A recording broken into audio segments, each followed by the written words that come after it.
एक महात्मा की कथा आपको सुनाऊं। श्री अवध की एक धर्मशाला में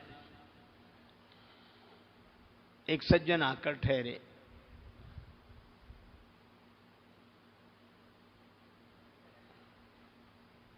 एक महात्मा ऊपर छत पर। अब महात्मा का तो काम ही सवेरे सवेरे जागकर भगवान का भजन करना। वो 4 बजे सवेरे से जाग जाएं। सीताराम सीताराम सीताराम सीताराम सीताराम सीताराम सीताराम सीताराम। अब महात्मा के भजन का समय और उन सज्जन के सोने का समय है। तो जब सीताराम सीताराम सीताराम कहा तो वो तिल मिलाकर उठे और कहने लगे, बड़े प्रात से संतजन करते सीताराम, इनके सीताराम ने कर दी नींद हराम। सीताराम सीताराम डांट कर बोले, बंद करो ये कीर्तन। महात्मा बोले, भैया भगवान का कीर्तन बंद क्यों करा रहे हो? भगवान तो सबको देते हैं, सबके कृपालु हैं। वे सज्जन कहने लगे, गलत, किसी को कोई कुछ नहीं देता और भगवान तो देते ही नहीं। भगवान दिखे तुम्हें आज तक? भैया वो न दिखे तो भी देते हैं। हवा नहीं दिखती पर सबको सुख देती है। नहीं, मैं नहीं मानता।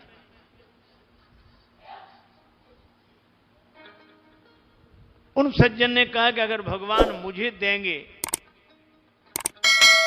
तो मैं मान लूंगा। 24 घंटे का समय देता हूं। अगर भगवान ने हमें दिया तो मैं तुम्हारा चेला बन जाऊंगा, और नहीं दिया तो तुम्हारा भला नहीं। महात्मा भी भगवान के भरोसे बोले, जाओ ठीक है, हम यहीं हैं। वे सज्जन चले गए घोर जंगल में कि 24 घंटे की तो बात ही है, यहां कौन देने आता है, जहां जंगल में कोई किसी को दिखाई ही नहीं देता। अच्छा, जंगल में फिर भी दिख जाएंगे तो एक काम करें, क्या? बट वृक्ष था। महात्मा उस बट वृक्ष के ऊपर, वो सज्जन उस बट वृक्ष के ऊपर चढ़ गए और घने पत्तों की ओट में छिप गए। दिन भर बिताऊंगा और कल महात्मा से बात करूंगा। कहता है, भगवान सबको देते हैं, हमें दें तो हम जाने।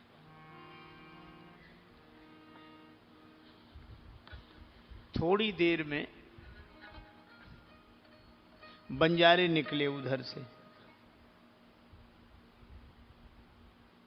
बंजारों ने सोचा बट वृक्ष की छाया है, जंगल है, यहां बैठकर भोजन करते हैं। तो वहीं वो भोजन बनाने लगे। अब ये ऊपर से देख रहा है कि महात्मा की बात कुछ तो सच है, भोजन आ गया यहां, लेकिन मैं देखूंगा ही नहीं, करूंगा नहीं तो कोई मुझे खिलाएगा कैसे? उन लोगों ने भोजन बनाया और बेचारे भोजन बना के खाकर कर रास्ते के लिए रख लें, बांध रहे थे। तब तक शोर सुनाई दिया, डाकू आ रहे, डाकू आ रहे, डाकू आ रहे, डाकू। और डाकुओं का नाम सुना तो बंजारे भागे, भोजन वहीं छोड़कर। अब इसने देखा कि भोजन तो रखा है।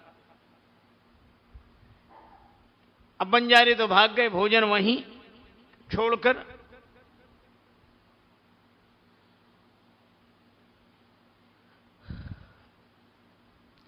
डाकुओं का सरदार पीछे पीछे, डाकू आगे आगे। एक डाकू ने कहा कि सरदार जी, बड़ा ताजा भोजन, सुस्वादु भोजन, हम लोग थके हुए हैं, सब लोग भोजन करो, आप भी भोजन करो, फिर बाद में देखा जाएगा, जो होगा सो होगा। भोजन मिला है। प्रेम से बैठकर पाते हैं। डाकुओं का सरदार बोला, धोखे में मत आना, इस घोर जंगल में भोजन कौन देकर गया? हमें लगता है कि किसी को हमारे आने की खबर लग गई है और उसने इस भोजन में जहर मिला दिया गया, विष मिलाया होगा ताकि हम लोग भोजन करके मर जाएं। एक डाकू ने कहा कि सरदार, इस घोर जंगल में कौन आता है विष मिलाने के लिए और भोजन, विष भरा भोजन रखने के लिए? 10वीं सरदार बोला, खोजो, विष मिलाने वाला यहीं कहीं छिपा हुआ होगा। एक डाकू ने कहा, अगर वो दिख जाए हमें तब गोली मार दे उसे। अब डाकुओं ने जो इस तरह बातें की, अब ये डर के मारे कांपा, तो पत्ते हिले। एक डाकू बोला, यहां कोई है? एक ने कहा, गोली मारे। बोले, गोली नहीं, उतारो इसे।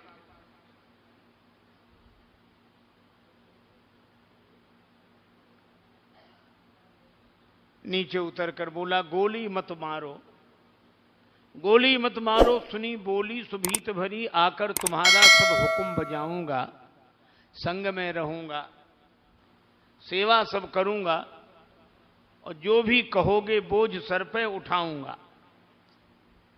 डाकुओं का सरदार बोला, ये सब बाद में करना, पहले ये भोजन कर,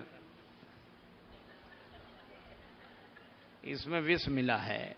मन में उसने सोचा, ये खाएगा तो मर जाएगा, भोजन कर। बोला, भोजन तो नहीं करूंगा, मैंने निश्चय किया है भोजन नहीं करूंगा। डाकुओं का सरदार मन में सोचने, ये नहीं करेगा हमको कराएगा, जरूर इसमें विष है। वो कहने लगा कि नीचे उतारा बात कह लो तुम खोटी खरी, पर कसम तुम्हारी मैं रोटी नहीं खाऊंगा। हाथ में ले बेंत, हाथ में ले बेंत। तब 10 सरदार बोला, आज तुझे रोटी मार मार के खिलाऊंगा। 2 छड़ी लगाई, कर भोजन। किया उसने, रोते रोते किया भोजन, पर उसका कुछ नहीं बिगड़ा। 10वीं सरदार ने कहा कि तुम्हारा कुछ नहीं बिगड़ा। बोले, कुछ बिगड़ेगा कैसे, इसमें कुछ है ही नहीं।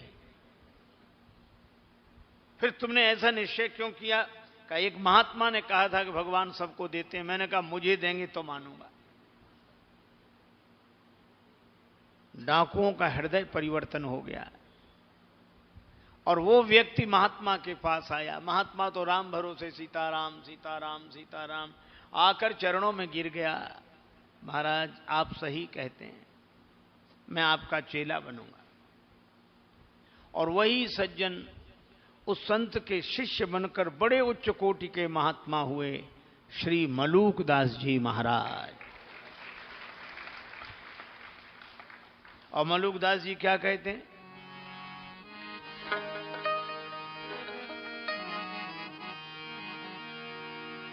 अजगर करे न चाकरी, पंछी करे न काम,